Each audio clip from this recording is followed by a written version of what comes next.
Boa noite, irmãos. É com uma grande alegria, né, estou aqui hoje e para juntos, né, aprendermos mais da palavra de Deus.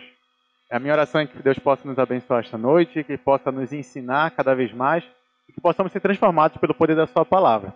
Eu vou pedir aos irmãos para a gente abrir na carta de Judas.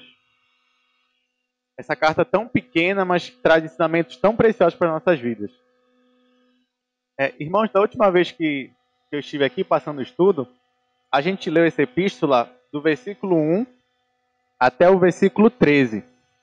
Então hoje, né, nós vamos ler do versículo 14 até o final da carta. Então eu leio, vocês vão me acompanhar.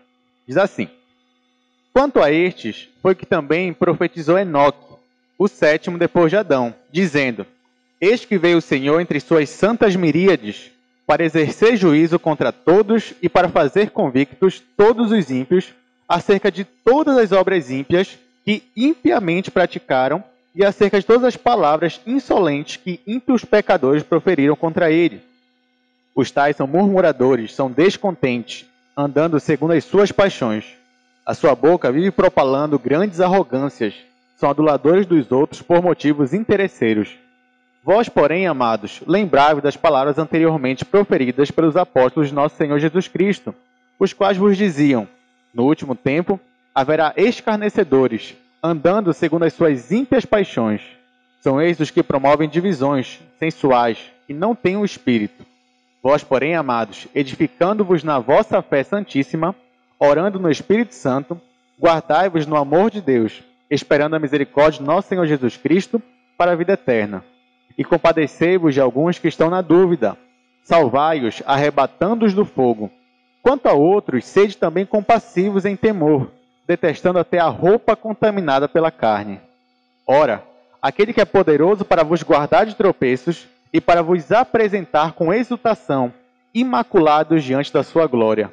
Ao único Deus, nosso Salvador, mediante Jesus Cristo, Senhor nosso, glória, majestade, império e soberania, antes de todas as eras, e agora e por todos os séculos. Amém. Vamos orar. Obrigado, Senhor, por mais um dia de vida. Obrigado, ó Pai, por este momento em que podemos, ó Pai, nos debruçar sobre a Tua palavra, sobre a carta de Judas em especial, e podemos aprender mais de Ti, Senhor. Nos torna vigilantes para com falsos mestres, nos abençoa, ó Pai, nos edifica como igreja, que possamos estar, ó Pai, cada vez mais firmados na Tua palavra. Nos ajuda a entendermos mais de Ti e que possamos, ó Pai, amadurecer em Jesus Cristo. Oramos a Ti em nome do nosso Senhor Jesus. Amém. Irmãos, antes de a gente entrar no texto que a gente leu hoje, eu preciso relembrar algumas informações importantes para a gente entender essa carta. Então, a título de introdução, é importante lembrar primeiro quem é o autor da carta. O Judas mais famoso da Bíblia é o Judas Iscariotes. Só que, nesse caso, não é o Judas Iscariotes que está aqui escrevendo para nós.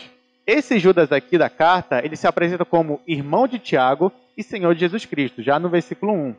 Então, esse Judas, ele é irmão de Tiago. Esse Tiago era líder da igreja de Jerusalém e era irmão de Jesus. Os dois eram irmãos de Jesus. Então, para quem não lembra, os dois não acreditavam que Jesus era o Messias antes da crucificação. Na verdade, a família de Jesus não acreditava nele.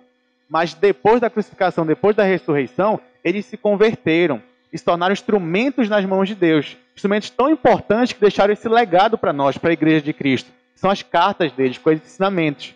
Então, Judas, irmão de Tiago, irmão de Jesus, é quem escreve esta carta para nós. Segundo, para quem ele escreve? Se a gente for ler a carta toda, você percebe que ela tem muitos elementos do Antigo Testamento. Então, os leitores originais dessa carta eram judeus. Esses judeus provavelmente estavam num ambiente gentílico, ou seja, num ambiente de pressões culturais sobre eles. Então, é provável que Judas esteja escrevendo para judeus na diáspora. Diáspora é um termo conhecido na Bíblia que caracteriza essa dispersão dos judeus pelo mundo.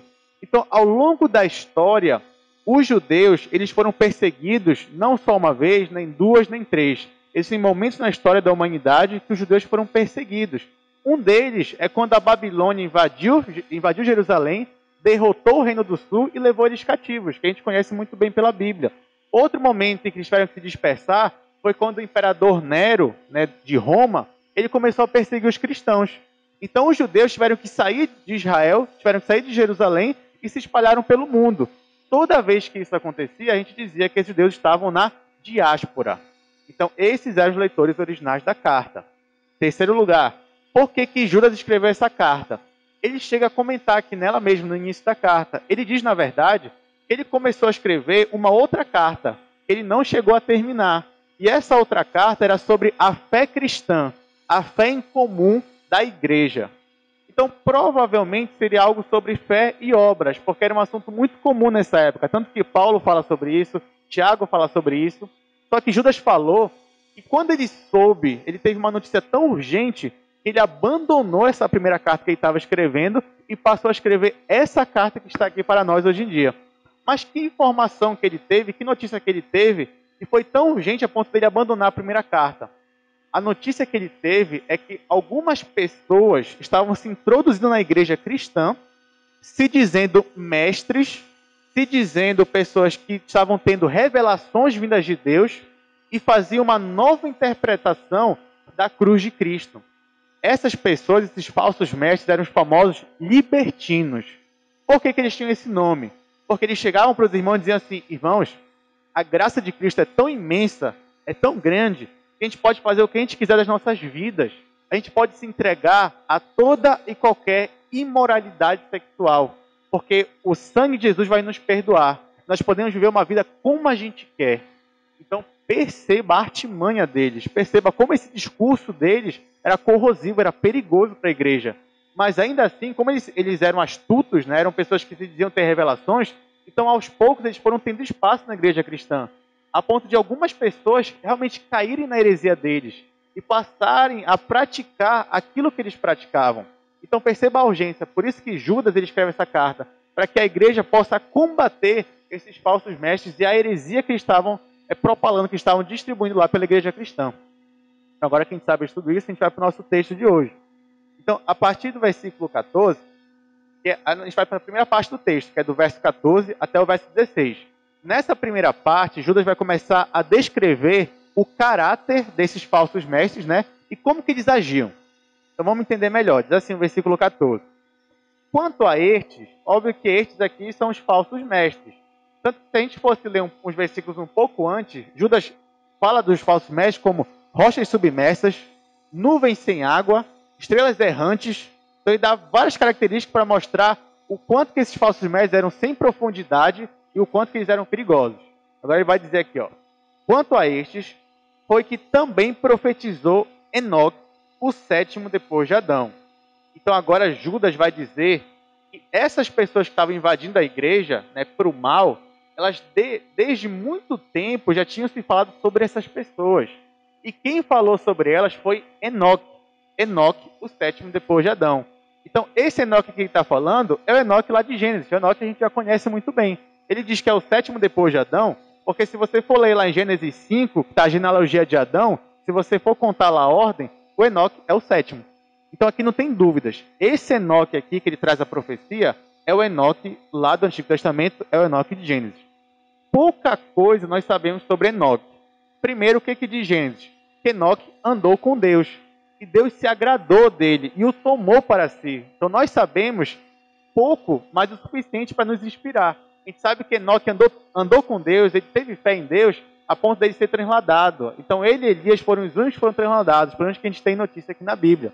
Lá em Hebreus, o autor também diz que Enoque foi transladado pelo tamanho da sua fé, porque ele teve muita fé em Deus, e por isso Deus o tomou para si. Só que aqui Judas traz uma nova informação para a gente. Ele diz, profetizou Enoque. Quer dizer que Enoque também foi profeta. E aqui ele fala o seguinte, sobre a profecia de Enoque, dizendo, eis que veio o Senhor entre suas santas miríades. A profecia não acaba aqui, mas antes eu preciso falar de um detalhe importante. De onde Judas tirou essa profecia de Enoque? Essa profecia não se encontra na Bíblia. Então, na verdade, isso aqui se encontra no livro chamado Apocalipse de Enoque. Esse livro é um livro apócrifo. Os livros apócrifos eles surgiram principalmente no período intertestamentário, ou seja, entre o Antigo e o Novo Testamento. Então, muitas pessoas escreviam livros e diziam, olha, aqui foi Enoque, aqui foi Moisés e tudo mais. Só que, claro, esses livros apócrifos, a igreja ela rejeita como livros canônicos. Porque se você for parar para ler esses livros apócrifos, você vai perceber que muitos deles, né, a maioria deles, na verdade, eles trazem muitos detalhes antibíblicos, coisas que não condizem com a nossa fé cristã. Ora, mas por que então que Judas cita esse livro apócrifo? Bom, lembrando que Judas não é a primeira vez que ele cita um livro apócrifo. Como a gente viu na última vez que a gente estudou esse texto aqui, Judas já tinha citado um outro livro apócrifo, que era a Assunção de Moisés. Ele falou que o arcanjo Miguel e Satanás disputaram pelo corpo de Moisés. Só que, afinal, ele pode citar um texto apócrifo? Claro que pode, tanto que ele fez. O fato de Judas citar um texto apócrifo, uma citação apócrifa, não quer dizer que todo livro apócrifo é canônico. Judas não está dizendo que nós devemos pegar esse livro, Apocalipse de Enoque, assim como o livro Assunção de Moisés, e colocar na Bíblia. De maneira nenhuma. Ele apenas tomou uma citação. Então, uma coisa é certa. O livro de Enoque, Apocalipse, ele não é um livro canônico. Mas uma coisa é certa. Essa profecia aqui que Judas trouxe para a carta dele, nós podemos muito bem tomá-la como canônica. Tomada como vinda de Deus com toda a autoridade que as Escrituras têm. Mas apenas essa profecia. Então, tomando todos os cuidados, podemos ler isso daqui e saber que isso realmente veio de Deus. Então, vamos ver. O que diz essa profecia? Primeiro, eis que veio o Senhor entre suas santas miríades. Essa profecia é no dia do juízo final, na segunda vinda de Jesus. Nós já sabemos que Jesus vai voltar para exercer juízo sobre a terra. Perceba que quando ele vier, ele vai vir com as suas santas miríades. A palavra miríade vem ela se relaciona com o numeral 10.000. Então, normalmente, quando você vê a palavra miríade, quer dizer 10.000 de alguma coisa. Só que também pode significar não só 10.000, mas pode significar também que é uma quantidade de milhares e milhares. Então, quando Jesus vier, ele vai vir com seus milhares de anjos em volta dele, ou seja, vai ser uma vinda gloriosa. E o que ele vai fazer? O versículo 15 explica. Eis que veio o Senhor de suas santas miríades para exercer juízo contra todos. Então, primeiro, nós já sabemos que Jesus, quando vier, ele vai vir julgar. Vai vir julgar a todos. Só que nesse pedaço aqui, esse juízo está relacionado mais com o juízo condenatório. Tanto que esse todo, quando Judas fala todos, na verdade está falando em especial dos falsos mestres. Ele está dizendo assim, olha, quando Jesus voltar com seus anjos, ele vai vir condenar a todos os ímpios, a todos os falsos mestres que eu estou agora combatendo aqui, que eu estou falando para vocês. E aí ele diz assim, ó, para exercer juízo contra todos e para fazer convictos todos os ímpios.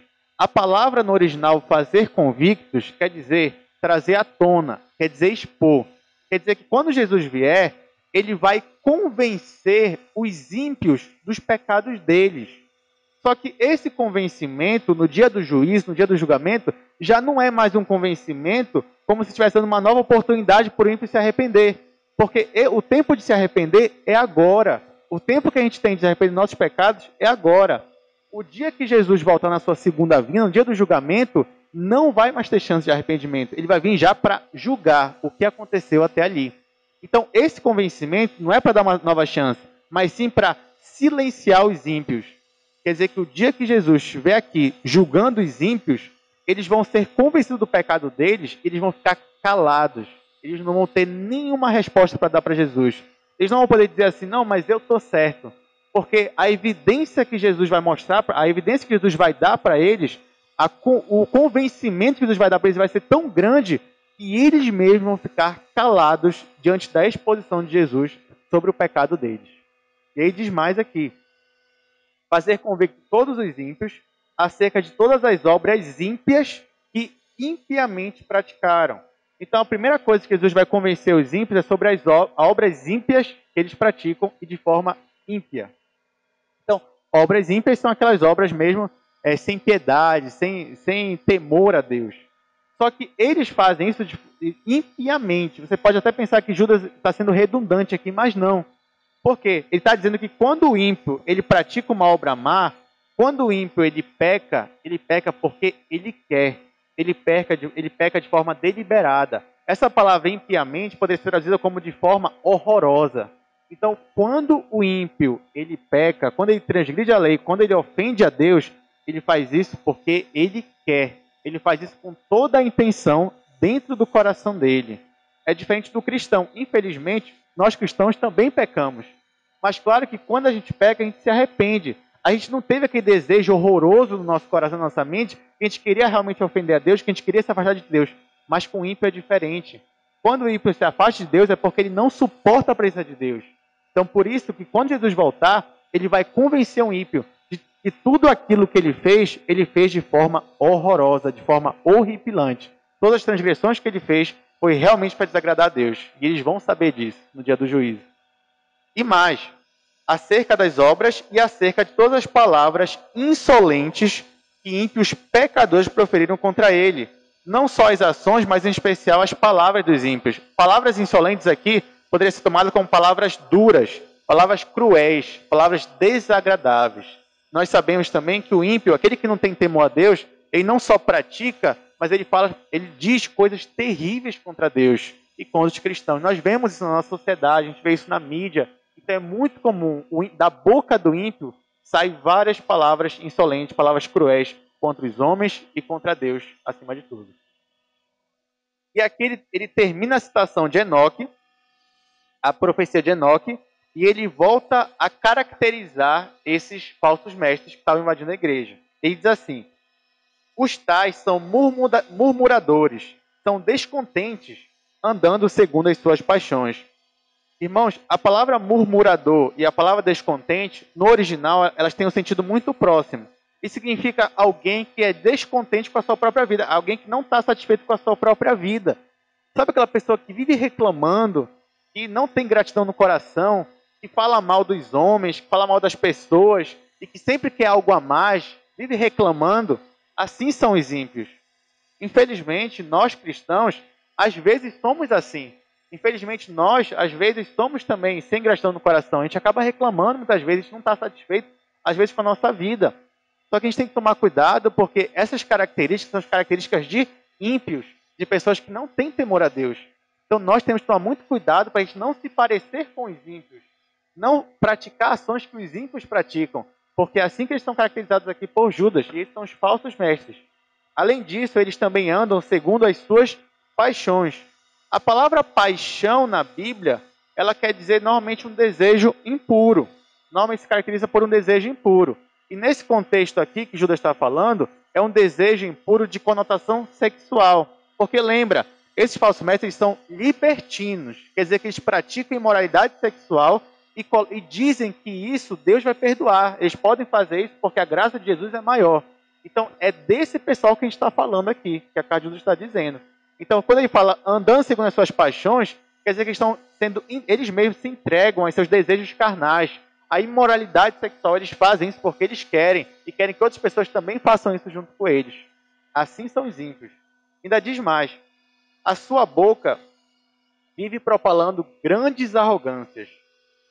A palavra aqui, grandes arrogâncias, pode ser entendida como coisas excessivamente grandes, ou então como coisas fantásticas, coisas fantasiosas, coisas bombásticas. Então, quando os falsos mestres chegavam com a igreja, eles diziam o quê? Que eles tinham grandes revelações de Deus. Eles viram isso, que eles viram aquilo, que em sonhos Deus falou com eles. Eles falavam isso para poder eles terem alguma base, para as pessoas acreditarem neles. Então essas pessoas, isso que eles falavam, eram grandes arrogâncias, eram mentiras que eles diziam para poder se promover. Além disso, diz aqui que eles são aduladores dos outros, por motivos interesseiros. Até hoje é muito comum você ver pessoas, né, que elogiam outras, mas é aquele elogio que é falso. Ou seja, você elogia a beleza de uma pessoa, você elogia o discurso dela, você elogia a inteligência daquela pessoa, mas não porque você acha que ela é daquele jeito, mas porque aquela pessoa que você está elogiando é de uma forma estratégica, porque você elogia aquelas pessoas que você sabe que elas podem promover você. Então, assim eram os falsos mestres. Eles chegavam na igreja, eles percebiam quem é que tinha alguma posição que podia dar poder para eles. Então, aquelas pessoas é que eles adulavam, eles falavam bem deles, elogiavam na frente deles, né? Mas porque, na verdade, eles só queriam alcançar posições maiores para ter cada vez mais influência dentro da igreja. Esses eram os falsos mestres. E aqui, então, Judas termina, né, essa primeira parte de caracterizar o caráter deles e caracterizar a forma que eles agem.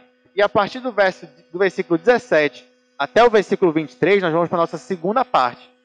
Nessa parte, Judas começa a dar instruções para a gente lidar com esse problema, com essa heresia que já tinha se instalado dentro da igreja. Ele começa falando assim no versículo 17. Vós, porém, amados, lembrai-vos das palavras anteriormente proferidas pelos apóstolos de nosso Senhor Jesus Cristo. Perceba aqui que Judas está fazendo um contraste.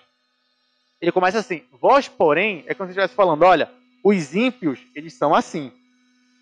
Vós, porém, são de outro jeito. Vós, porém, fazem o contrário do que eles fazem. E aí, aqui ele fala o seguinte, vós, porém, lembrem-se das palavras que os apóstolos proferiram. Esse verbo aqui, proferiram, pode ser entendido também como profetizaram. Então aqui não é necessariamente uma doutrina apostólica em si, mas sim uma profecia que os apóstolos tiveram e repassaram para a igreja. E que profecia foi essa? Versículo 18. Os quais vos diziam, no último tempo haverá escarnecedores, andando segundo as suas ímpias paixões.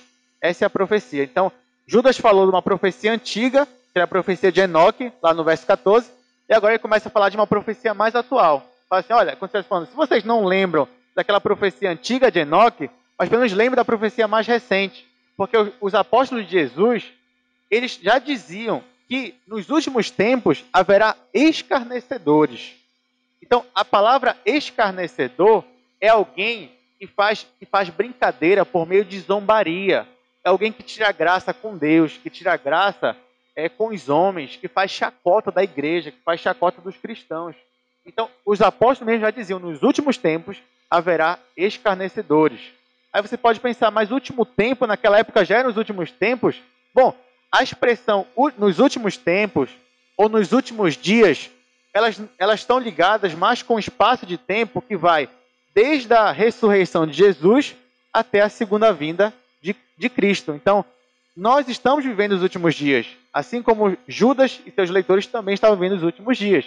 Então, na verdade, quando você lê essa expressão nos últimos dias, está mais para essa época que nós vivemos hoje, quanto que aquele período perto do Apocalipse mesmo, em si. Então, quando a gente vê nos últimos tempos, é nesse período, desde a ressurreição de Jesus até a sua segunda vinda. Então, desde essa época lá de Judas e até hoje, os apóstolos já diziam, haverá escarnecedores no meio de vocês. E o que os apóstolos disseram? Que esses escarnecedores, eles iam andar segundo as suas paixões. Mas perceba que alguns versículos anteriores, o que o Judas falou? Que esses falsos mestres andavam segundo as suas paixões. E agora ele falou, o que os apóstolos disseram?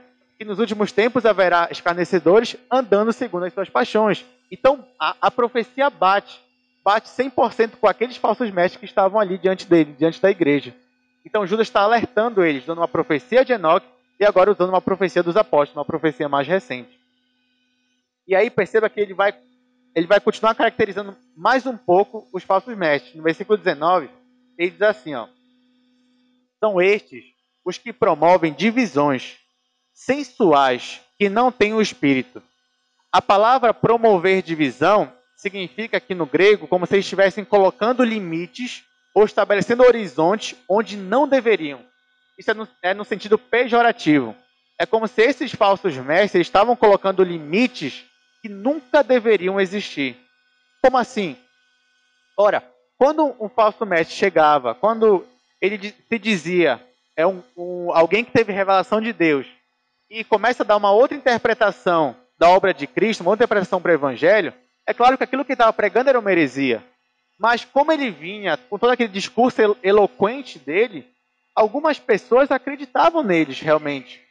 E aí começava a ter uma divisão na igreja, daquelas pessoas que começaram a ser enganadas por eles e aquelas pessoas que continuavam firmes, sabendo que aquilo que estavam pregando era uma heresia.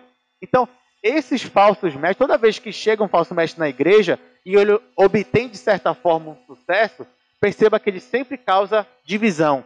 Ele sempre estabelece o limite daqueles que ele consegue enganar e daqueles que, graças a Deus, permanecem firmes na verdade, na Bíblia, né? Então, assim são eles, né? Eles promovem divisões e ainda eles são sensuais. A palavra sensual aqui significa alguém que é governado por suas paixões naturais. Quer dizer o quê? Que eles tinham um desejo impuro no coração e eles simplesmente faziam o quê? Iam satisfazer o desejo impuro. E queriam que as outras pessoas também fizessem isso junto com eles. Porque a graça de Jesus era maior, era o que eles diziam.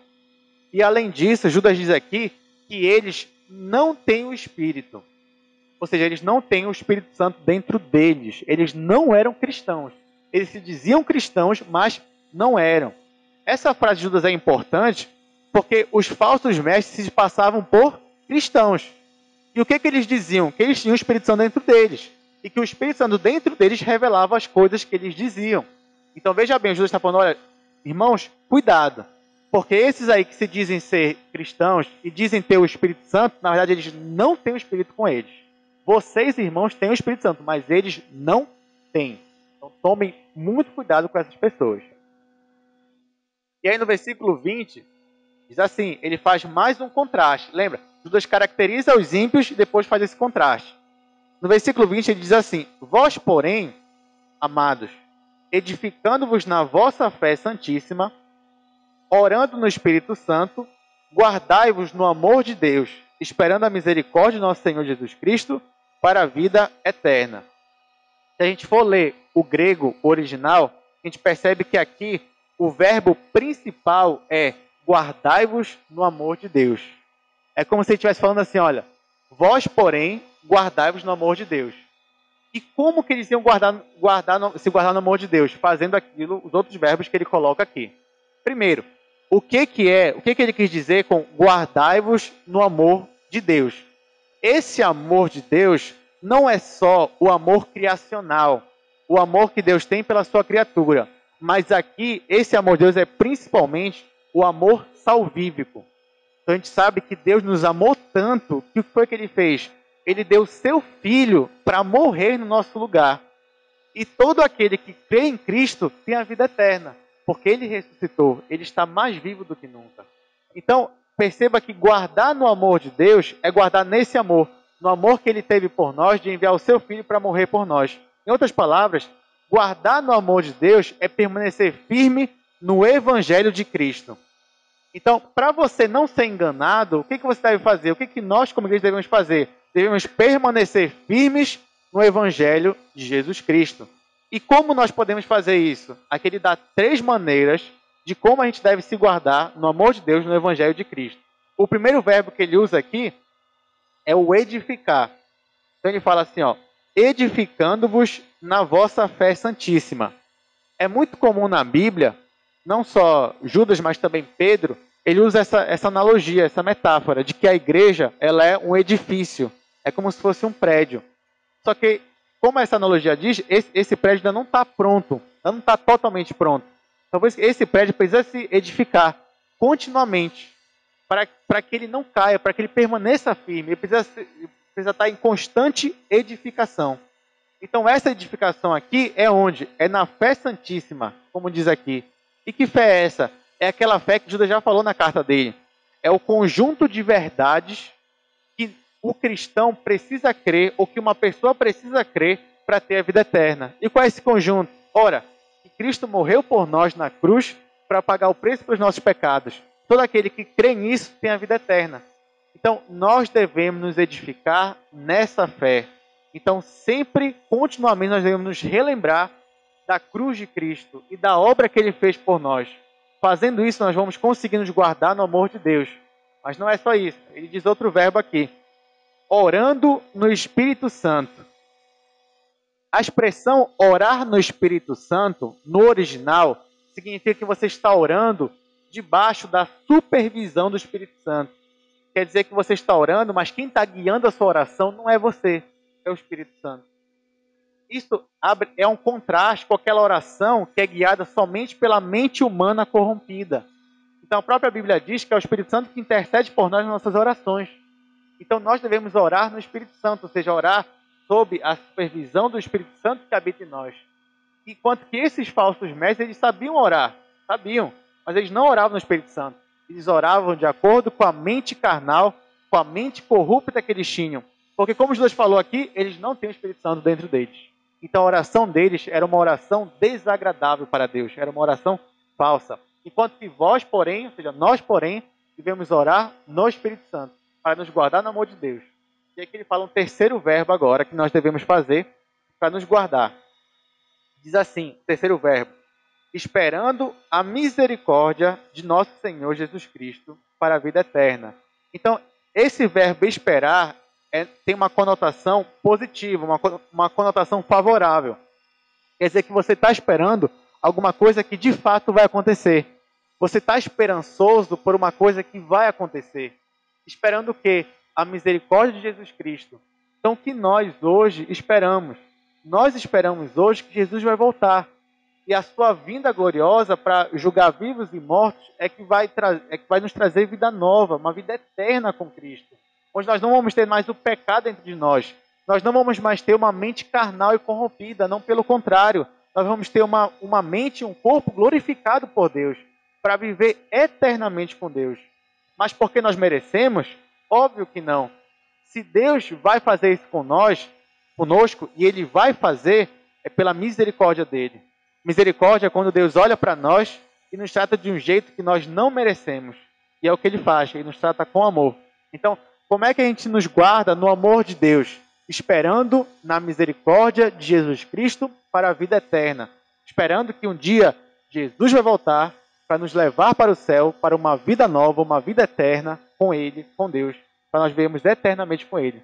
E esse nós esperamos hoje. Nós estamos nos últimos tempos, porque nós esperamos que Jesus vai voltar. E quando Ele vai voltar, vai se fazer tudo novo.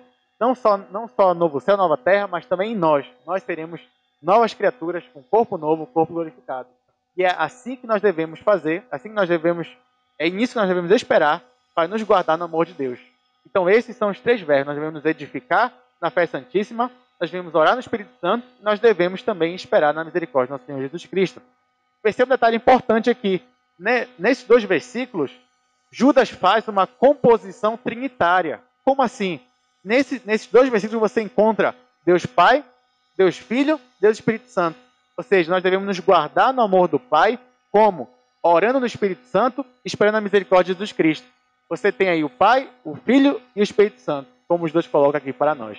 Então, apesar da Trindade não aparecer de forma, assim, a palavra Trindade não aparece de forma direta, mas não quer dizer que você não encontre, pelo contrário, você encontra ela, muitos detalhes da Trindade aqui, muitos aspectos da Trindade aqui na Bíblia. E isso é uma delas que nós temos aqui na carta de Judas.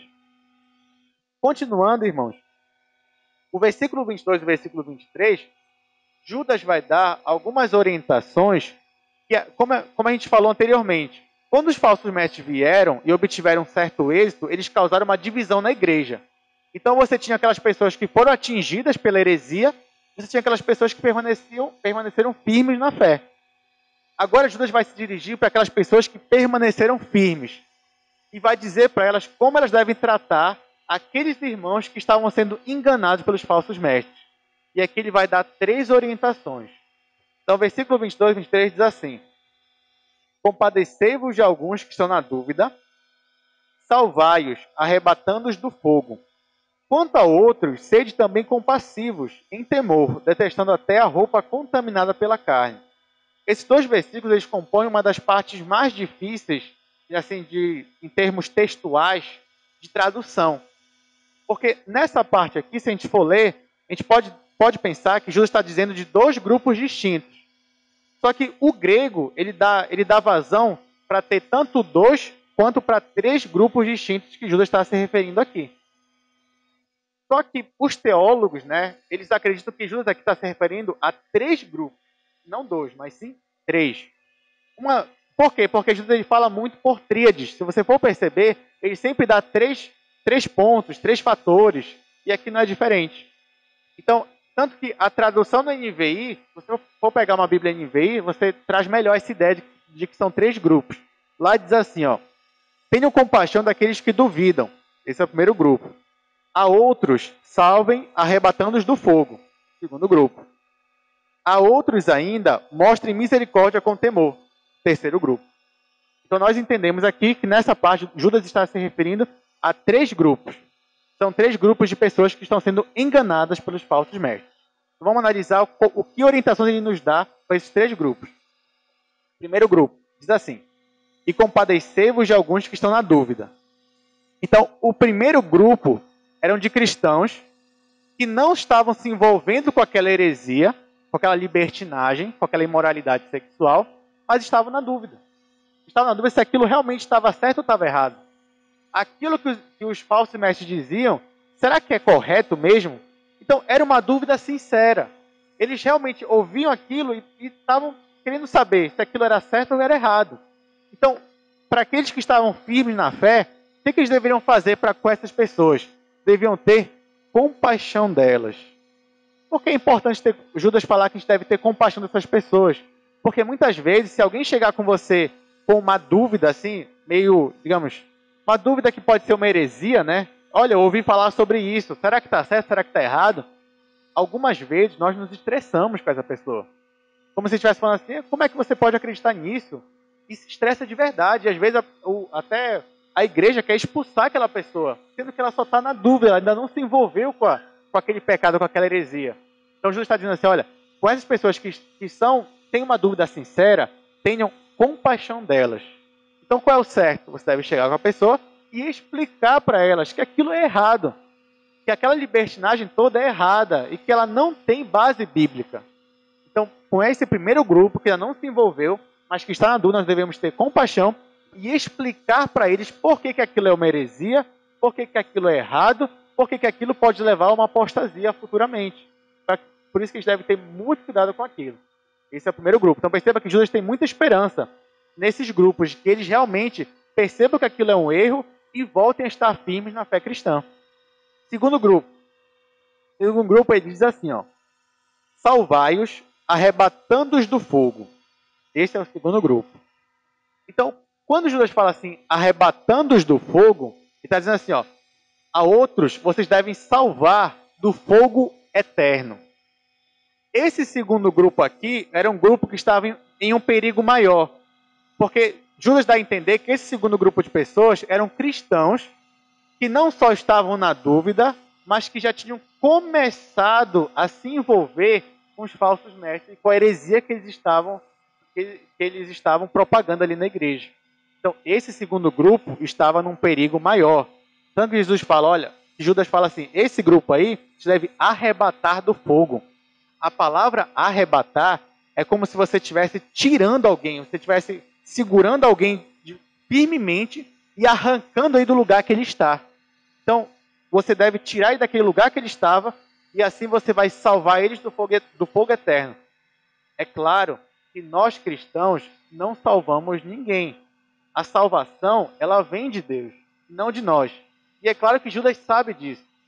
Mas a gente também sabe, toda vez que a Bíblia fala salvai-o, assim vocês vão salvar o irmão de vocês, não quer dizer que nós que temos o poder de salvar.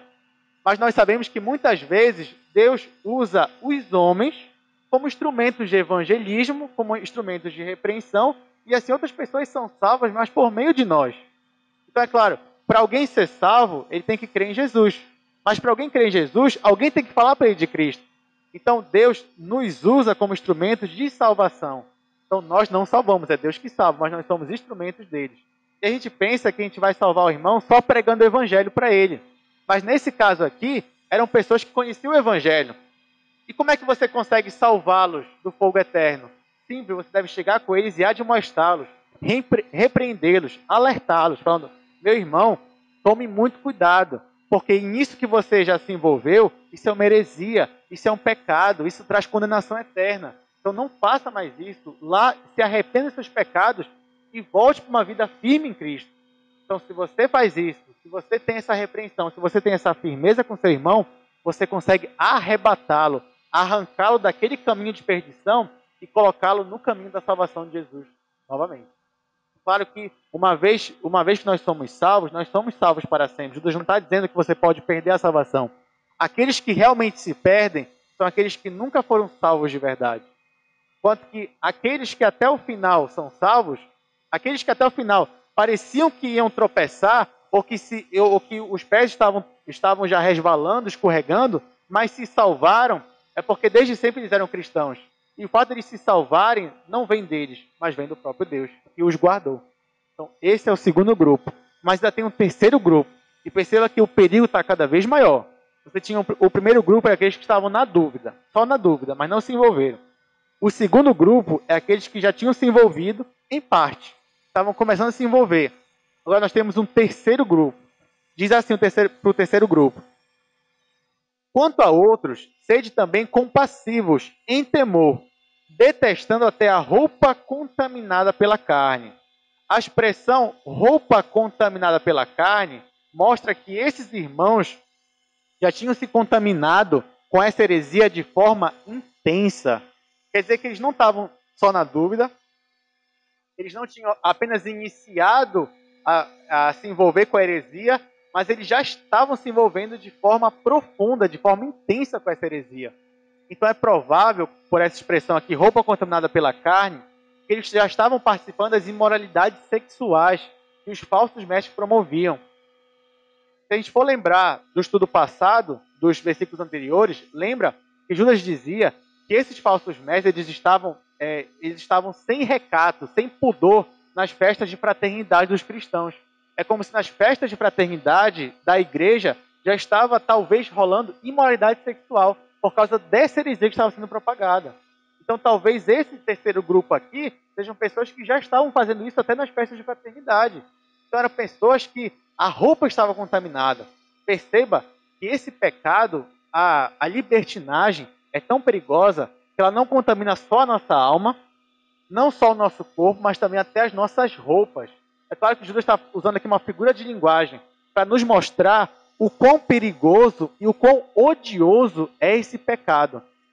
Pense, irmãos, usar a graça de Deus por motivo de libertinagem, você trocar a graça de Deus pela impureza sexual é algo totalmente odioso. E é por isso que ele fala, a esse vocês devem odiar a roupa contaminada, vocês devem odiar o pecado deles. Mas olha, é para odiar o pecado em si, a heresia, os falsos mestres. Mas não, para o irmão em si, o que vocês devem fazer? Vocês devem ser compassivos. Então vocês também devem ter compaixão desses irmãos. Apesar de eles já estarem num nível assim, bem intenso de impureza sexual, de envolvimento com a heresia, mas ainda assim vocês devem ter compaixão. Aqui ele diz, né? Sede também compassivos. Mas perceba que dessa vez ele acrescenta aí uma informação. Sede compassivos em temor. Ou seja, com esse terceiro grupo, vocês devem ter compaixão, mas também tomem cuidado com esse grupo. Vocês devem ter receio para não se envolver no modo como eles já estão envolvidos.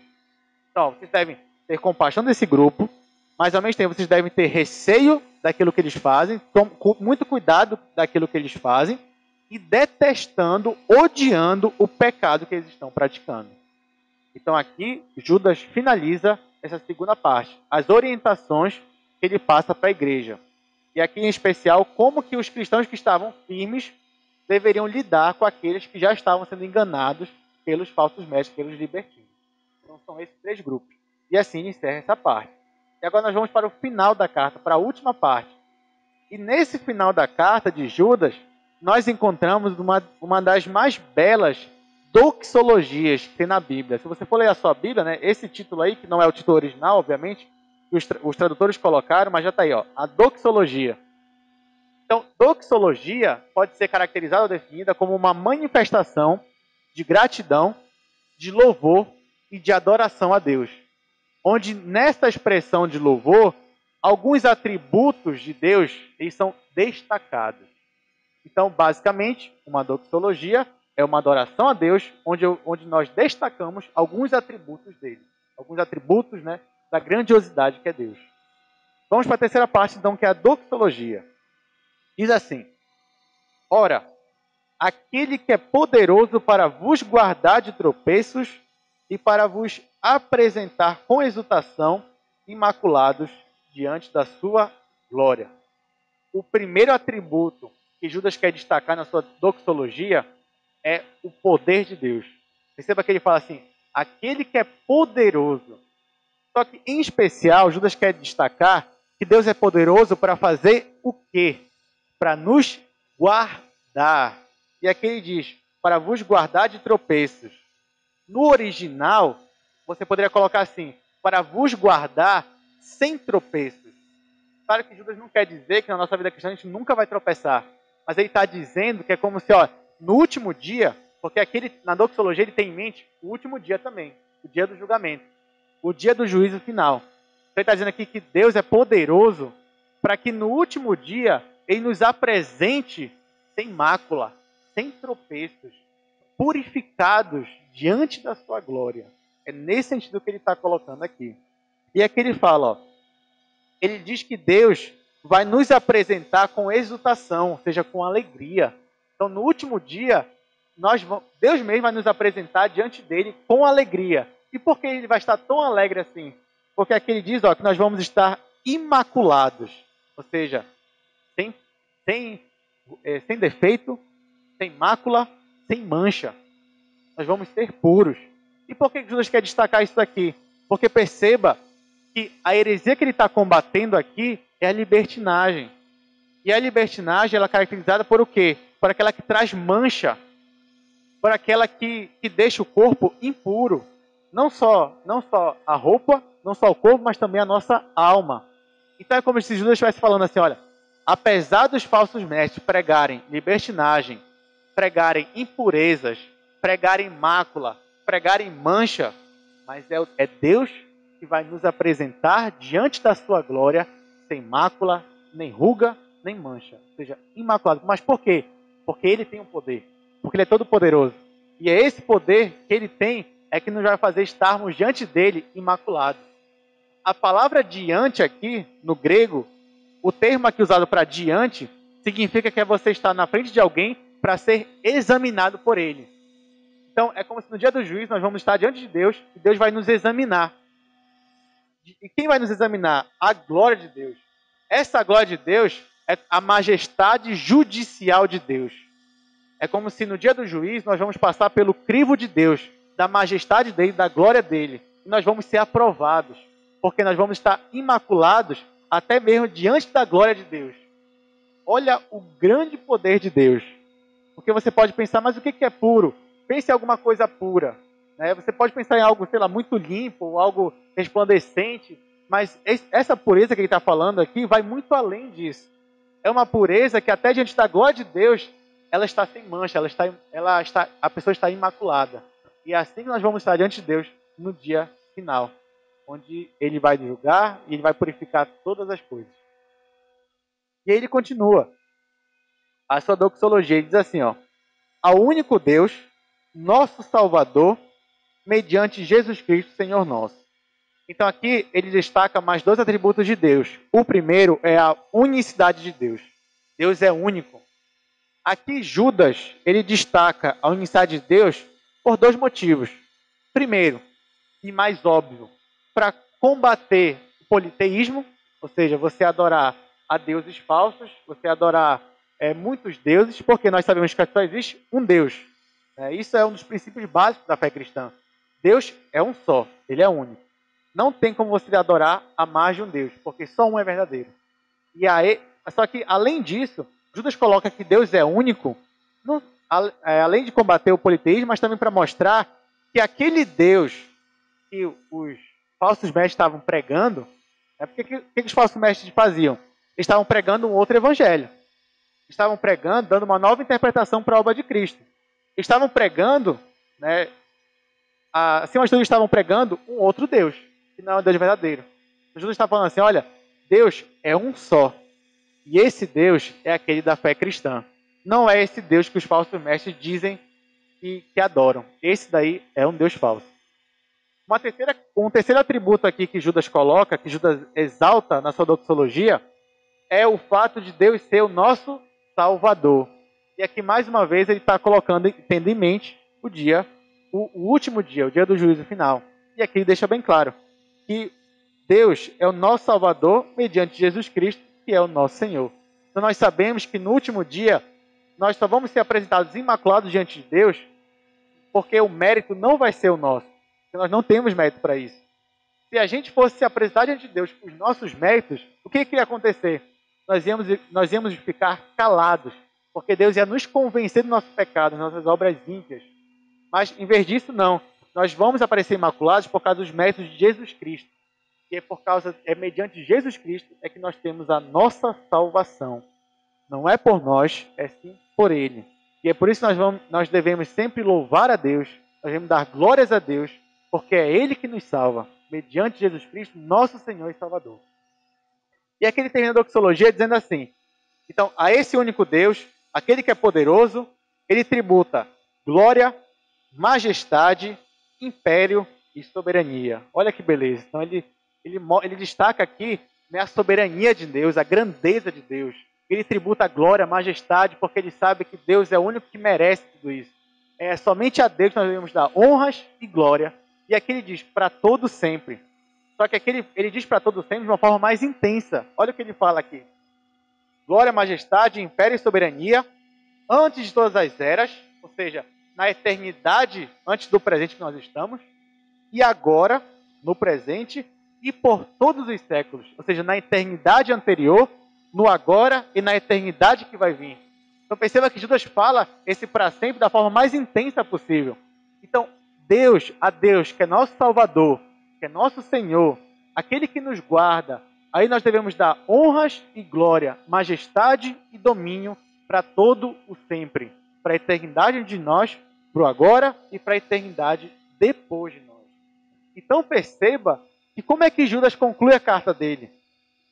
Durante toda a carta dele, ele diz assim, olha, cuidado com os falsos mestres, arrebatem aqueles para serem salvos, não caiam nas heresias deles, cuidado para vocês não serem manchados com a imoralidade sexual deles. Mas no final, Judas coloca, ora, eu vou dar agora glória para aquele que é poderoso para nos guardar. Então, apesar dos perigos que a igreja enfrenta, porque não é a primeira vez que aparecem aqui falsos mestres, durante toda a história da igreja nós vivemos, né, percebendo as heresias aí que vão aparecendo. Não é a primeira vez, mas nós sabemos que no fim de tudo, né, acima de tudo, nós estaremos imaculados, mas é porque Deus vai nos guardar. Então, a igreja corre perigos, né, heresias e tudo mais, eles existem. Mas Deus é poderoso, é tão poderoso, que Ele vai nos guardar até o fim, para sempre e sempre. Isso é grandioso, irmãos, porque quando você pensa que está tropeçando, quando você pensa que os seus pés estão resvalando, como diz o salmista, né, meus pés estavam escorregando, estavam resvalando. Mas aí, o que aconteceu? Eu consegui me reerguer. Mas aí você pensa assim, então quer dizer que eu estava caindo, mas aí eu consegui me equilibrar e voltei a ficar em pé. Mas não é isso que o salmista está dizendo. O que o salmista está dizendo, e o que o Judas quer colocar aqui para nós, que os seus pés podem até resvalar, mas quando eles resvalarem, é Deus quem vai segurar você, vai sustentar você e vai impedir que você caia definitivamente e abandone a sua fé. Seus pés podem escorregar, mas Deus vai o tomar pela sua mão direita, pela sua destra direita e vai carregar você, vai colocar você de novo para ficar em pé, para você não cair definitivamente. Então é esse Deus que é poderoso para nos guardar. Então nunca é nós, irmãos, é sempre Deus. É Deus que nos salva, e Ele que nos preserva, e Ele que nos glorifica. Glorifica os nossos corpos, mas para honra e glória dEle, e não nossa. Então, diante disso, Judas termina a sua carta, né? Ele com essa doxologia, termina com amém, e aí, a partir daqui, nós podemos ter algumas aplicações para nossas vidas.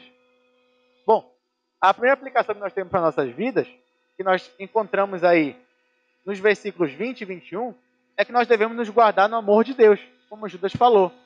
Vós, porém, guardai-vos no amor de Deus. Então, nós temos que sair daqui pensando nisso, meditando nisso. Lembrando que Judas nos disse para nos guardar no amor de Deus. E o que é isso, guardar no amor de Deus? Como a gente já falou aqui, nos guardar no amor de Deus é permanecer firmes no Evangelho de Cristo. E como é que você faz isso? Edificando na fé santíssima, esperando em Cristo a sua misericórdia para a vida eterna e orando no Espírito Santo. Quando você faz isso, você permanece com a sua fé inabalável. E podem vir falsos mestres, podem vir heresias, podem vir libertinos, imoralidade sexual, mas você vai permanecer firme porque você vai estar guardado no amor de Deus. E é isso que nós devemos fazer como cristãos. Essa é a nossa primeira aplicação. A segunda aplicação de hoje é o que nós encontramos no versículo 22 e no versículo 23. Judas diz que nós devemos ter compaixão daqueles que são enganados. Então, infelizmente, nós cristãos perdemos com uma certa frequência a paciência com nossos irmãos, como se nós estivéssemos no nível elevado, como se, como é que pode o irmão cometer um pecado desse? Como é que pode o meu irmão ser enganado desse jeito? Como se você, como se eu, como se nós jamais fomos enganados, nunca vamos ser enganados, nunca vamos tropeçar. Então, é muito fácil nós perdermos a paciência com o nosso irmão, achando que aquilo que ele está, aquele pecado, aquele tropeço dele é o pior do mundo, como se você nunca tivesse feito nada, como se você nunca tivesse tropeçado. E ainda que você nunca tivesse tropeçado naquele mesmo pecado que seu irmão tropeçou, mas você já pecou de outras formas contra Deus. E você teve que se arrepender. E às vezes você teve irmãos que repreenderam você e arrebataram você daquele lugar onde você estava caminhando para a perdição. Então, lembre disso. Se você vê um irmão tropeçando, um irmão sendo enganado, a primeira coisa que você deve ter é compaixão dele. Você deve olhar para ele com compaixão e ter cuidado com ele, ter carinho para com ele. Você deve ter compaixão, mas também com temor. Lembrando que você deve também ter receio para você também não cair no mesmo pecado que ele está caindo. É para você ajudar ele a se reerguer, não é para você cair junto com ele. Então essa parte de se compadecer com temor é um detalhe muito importante para nós. Então quando você vê um irmão caindo, tropeçando, você deve ser aquele que deve ter compaixão dele, deve estar pronto para estender o braço para ele, mas sempre detestando o pecado dele. Lembra? Você deve amar o seu irmão, mas o pecado que ele pratica é uma ofensa contra Deus, é uma transgressão contra Deus. E o pecado, ele deve ser odiado. Assim como toda vez que a gente peca, a gente deve odiar o nosso pecado. Porque o nosso pecado, mesmo que você peque contra o seu irmão, mas acima de tudo é um pecado contra Deus, contra o Deus Altíssimo, Deus Todo-Poderoso. Então, nós devemos ter compaixão pelo nosso irmão, ajudando ele a voltar a permanecer firme na fé, mas com temor e detestando aquele pecado. E mostrando para ele, principalmente, o quão odioso é aquele pecado que ele comete, que ele cometeu, ou que ele estava prestes a cometer. Então, para isso, gente, para isso, irmão, nós precisamos muito de estudo bíblico. Porque apenas a palavra de Deus é que vai nos dar orientação para a gente identificar heresias, para identificar tropeços nos irmãos, ou em nós mesmos, principalmente, né? E nos arrepender, e levar os nossos irmãos ao arrependimento também. Então, o estudo bíblico é essencial. E é a partir dele que você vai se transformar pelo Espírito Santo, e assim você consegue ter a compaixão que você deve ter dos seus irmãos. Claro que assim como você deve ter compaixão, é muito importante também que irmãos tenham compaixão de você, e você saiba disso, e tenha segurança disso. O quão prazeroso é saber que você, apesar de um dia ter se desviado, ou pecado, ou tropeçado, mas teve um irmão que se preocupou com você, e falou com você, e ajudou você a permanecer nos caminhos de Deus. Olha, isso a gente não esquece. Então seja esse irmão que ajuda outros a voltarem para os caminhos eternos, para os retos caminhos de Deus. É isso que Judas quer de nós, porque ele sabia que ele podia contar com aqueles que estavam firmes para ajudar aqueles que estavam tropeçando, que estavam em dúvida, que estavam de alguma forma envolvidos. Aqueles cristãos que estavam firmes seriam instrumentos de Deus para a salvação daqueles outros irmãos. Em terceiro lugar e último lugar, Judas nos ensina que nós devemos descansar no poder de Deus. Claro que isso é a doxologia dele, os dois últimos versículos. Essa doxologia, irmãos, nós aqui na igreja, né, a gente já conhece, de certa forma, essa doxologia, porque nós cantamos ela algumas vezes, né, aquela música que é basicamente a doxologia toda aqui de Judas, né, ao Deus que é poderoso para nos guardar, a esse dado honra e glória. Então, aqui, o que Judas quer dizer aqui para nós? É que, apesar dos perigos, apesar dos tropeços da vida cristã, Deus é quem vai nos guardar. Então, pense, se uma vez que você crê em Jesus, uma vez que você é salvo pelo poder de Deus, pela cruz de Cristo, você não vai jamais abandonar a sua fé. Porque uma vez que o preço foi pago pela sua alma, pela salvação da sua alma, esse preço já foi feito. E aí você não vai perder isso nunca mais. Mas por quê? Por causa de Deus. Porque Deus é que é poderoso. E Deus é poderoso para nos apresentar imaculados, mesmo diante da glória de Deus. Então, quando a gente lembra disso, não nos resta mais nada, irmãos, do que dar glória a Deus. Não nos resta mais nada do que nos ajoelharmos e nos humilharmos, sabendo que nós não somos nada. E tudo de bom que nós fazemos, toda a glória que nós damos a Deus, não é porque somos nós que fazemos, mas é porque Ele que está operando em nós. Quando Jesus perguntou o que diziam que era Ele, e quando Pedro falou para ele, tu és o Cristo, o Filho do Deus vivo, o que Jesus falou? Bem-aventurado és tu, porque quem te revelou foi o Espírito Santo.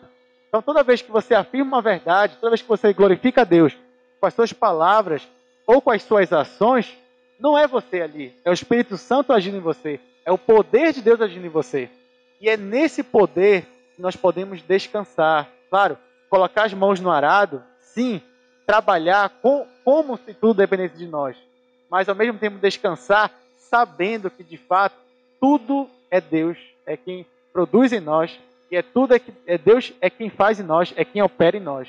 E é com essa doxologia que Judas coloca para nós, que nós devemos ter em mente que tudo é Deus, é Ele que nos guarda, e a Ele deve ser dada honra e glória, não só hoje, mas pela eternidade antes de nós, hoje e pela eternidade depois de nós.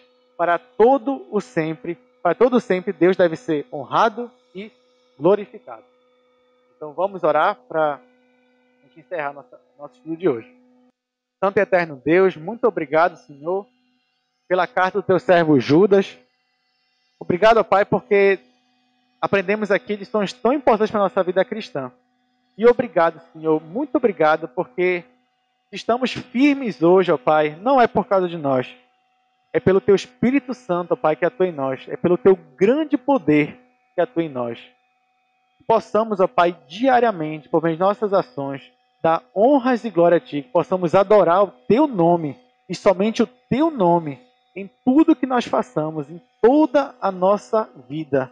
Porque a nossa vida, Senhor, não faz sentido se não for para glorificar o Teu santo nome. Nós oramos a Ti, ó Pai, nós adoramos o Teu nome, porque sabemos que Tu és o único Deus verdadeiro. Os outros são obras de mãos humanas, são deuses falsos. Mas Tu, ó Pai, é o único Deus verdadeiro, aquele que é todo-poderoso, aquele que nos salva. E é pela Tua salvação, ó Pai, que Tu nos dá, mediante Jesus Cristo, é que nós agradecemos. E é em nome de Jesus, nosso Senhor e Salvador, é que fazemos esta oração. Amém.